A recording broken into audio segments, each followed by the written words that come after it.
double. That's the growth it has. And another interesting point is, apart from the Indian different states where the petrol is about 52%, Tamil Nadu is only one state which has a petrol contribution of 72%.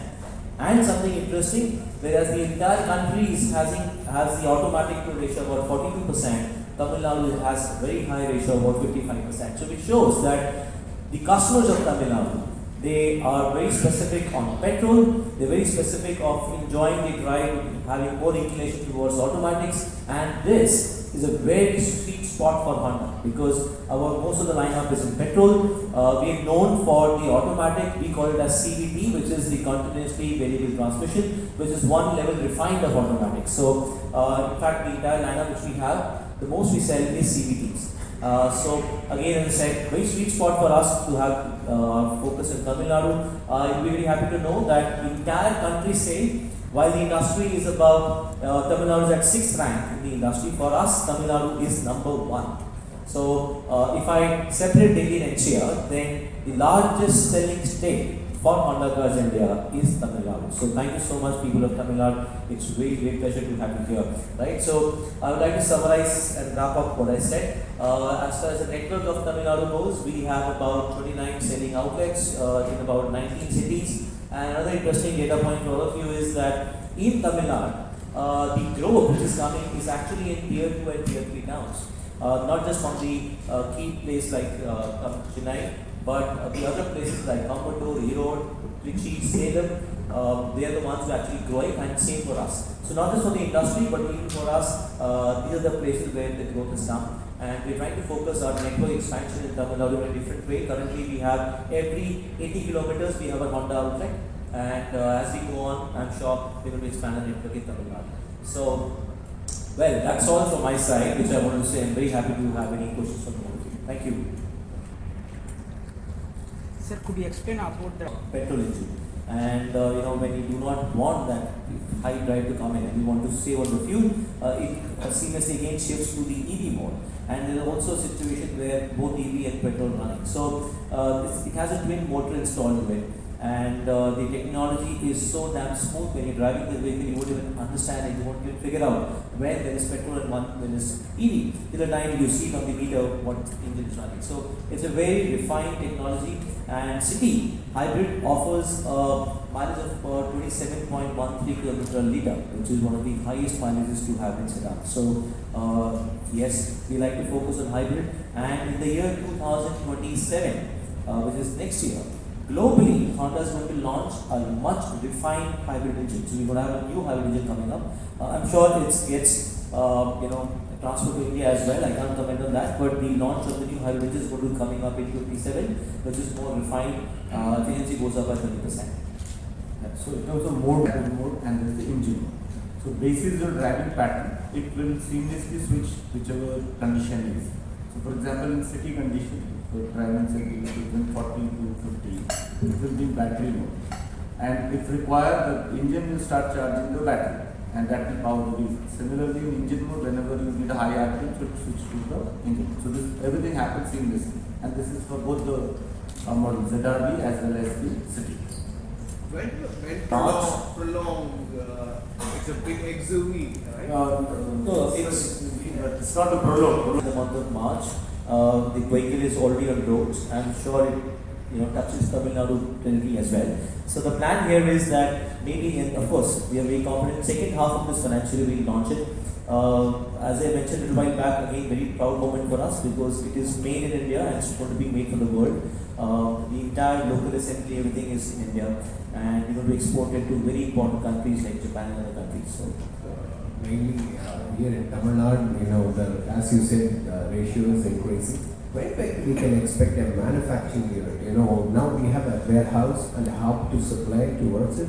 When we can expect, because all the other companies have started to come out, when Honda is going to food their pits or yeah, so again, thank you so much. It's a very important question, and as I said, Tamil Nadu is a very important market for us. So definitely, as you mentioned, we already have a spare parts warehouse in Tamil Nadu, and currently we have our key production facility in Kampugara, which is Rajasthan, and the installed capacity is to level of 1,80,000 units.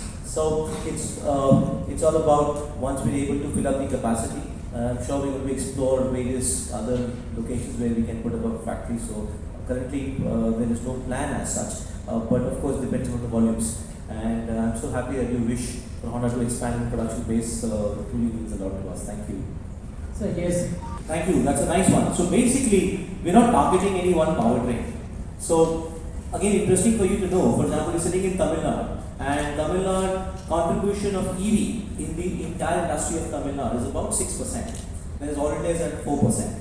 Kerala is as very high as 9% to 11%. So another interesting point where the entire country has about 22% of diesel. Tamil Nadu is just 11%. So what I'm trying to convey to you here is that every state has a different powertrain requirement.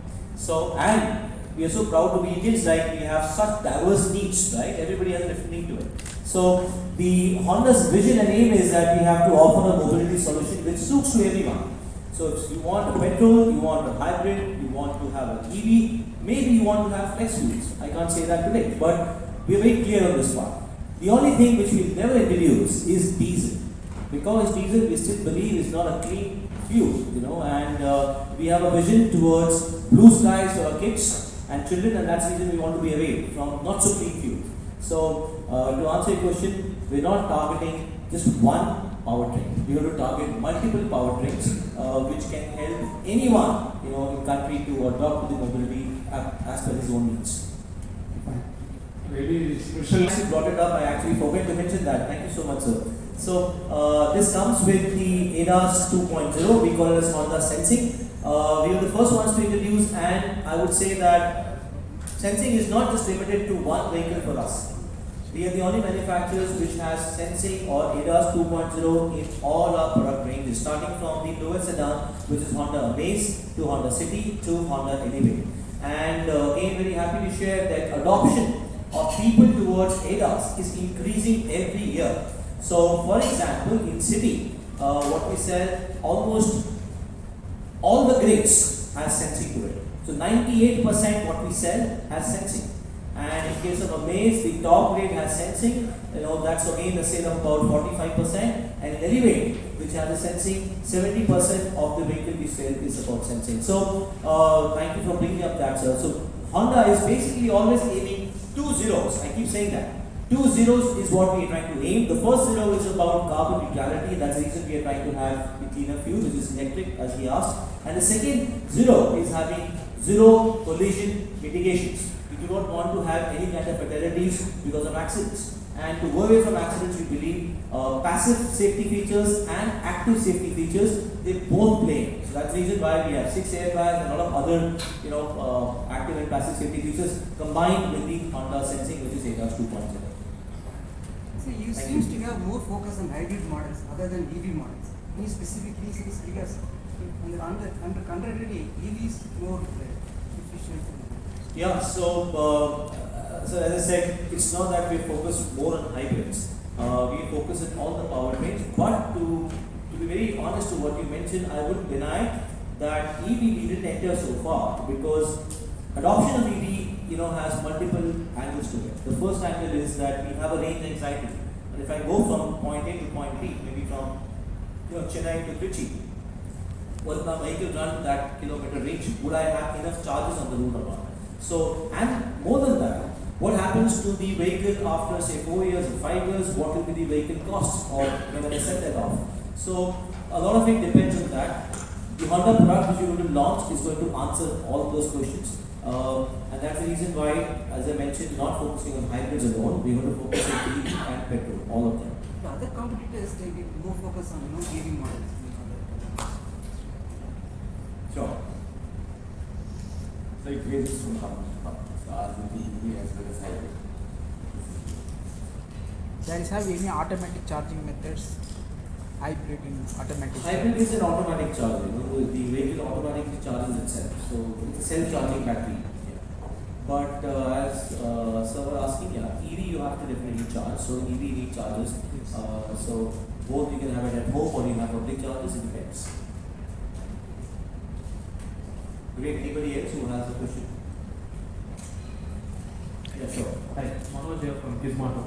So nowadays the average car buyer is actually becoming very younger. So how is Honda evolving its products and marketing to appeal to Gen Z and millennials?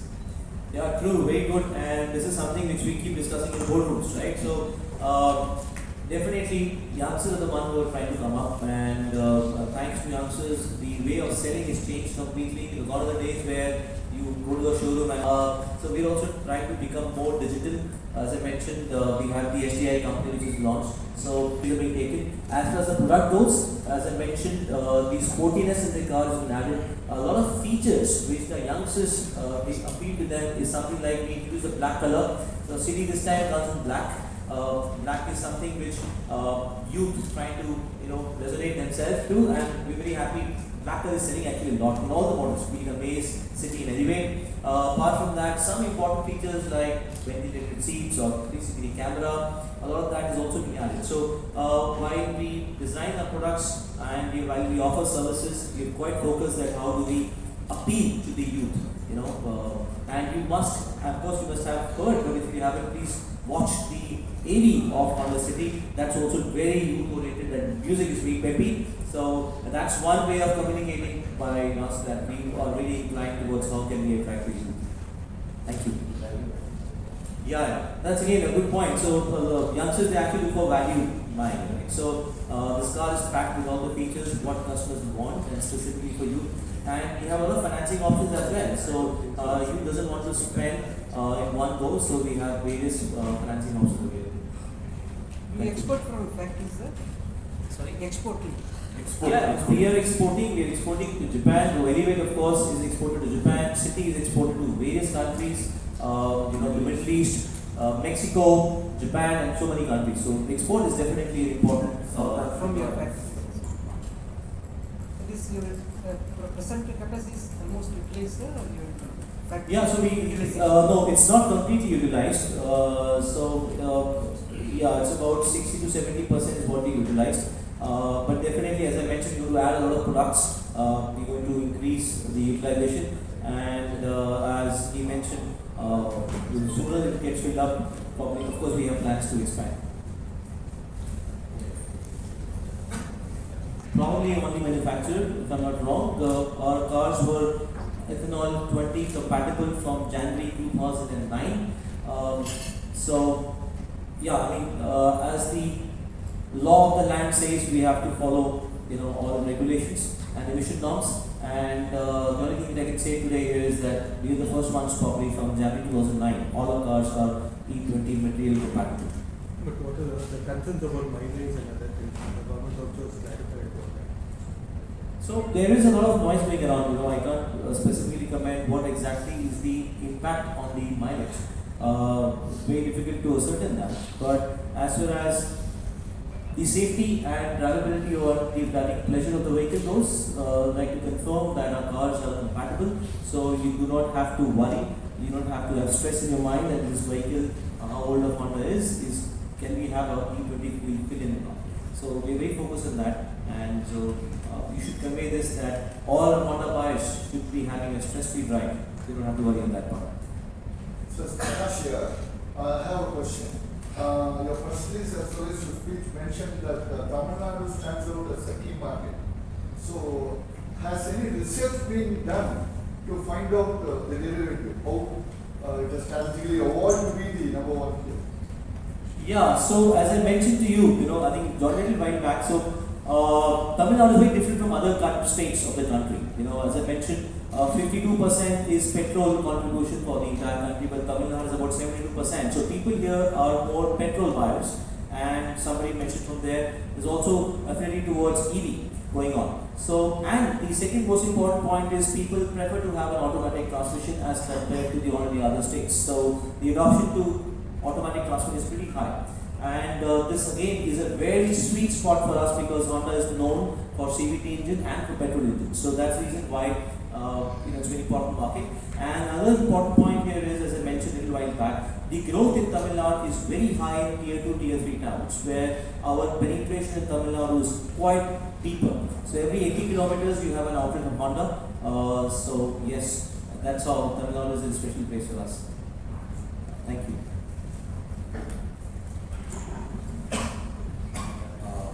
We have no more questions. We'd like to close this session. On Ansani's, I think the cars are downstairs. If you want to have a look, you can visit there. Yeah, so do you want to have a photo with the car? Then you can take care. So thank you so much for everybody joining in.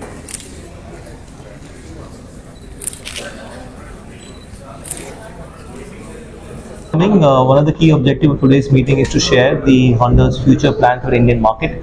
Of course, India is one of the top 3 priority regions for Honda, and that's how a very robust product lineup is being made. We're launching 6 products this year. 2 is what we've shared today, which is the Honda City, the longest running nameplate in India. It is the longest sedan now, with the new MMC coming up. We also launched the Honda flagship model, which is the Honda ZR-V, which is being sold in about 72 countries. We believe that we should get this product to Indian market, which is a 2-liter strong hybrid. There's nobody in this space we like to occupy. And apart from that, we have a first electric SUV more than 4 meters, which is going to be launched this year. So it makes it 3. So 3 more products will be launched. Please stay tuned. Apart from that, we also wanted to mention that Honda is focusing a lot on all set of buyers, and that's the reason why we introduced 2 new companies. The first company is the Honda Finance India, which is going to facilitate the financing options for customers so that they can have easy buying. And the second is Honda Digital India, which is basically trying to have digitally engagement with all set of buyers, not just 4-wheelers but also 2-wheelers. So Honda is a long-standing company as far as 2-wheeler goes. We sell about 6 lakh 2-wheeler units every year, and we have a big base of our happy customers which we like to reach and offer various mobility solutions. So thank you for joining in, and please stay tuned in.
So, today's event is focused mainly on what exactly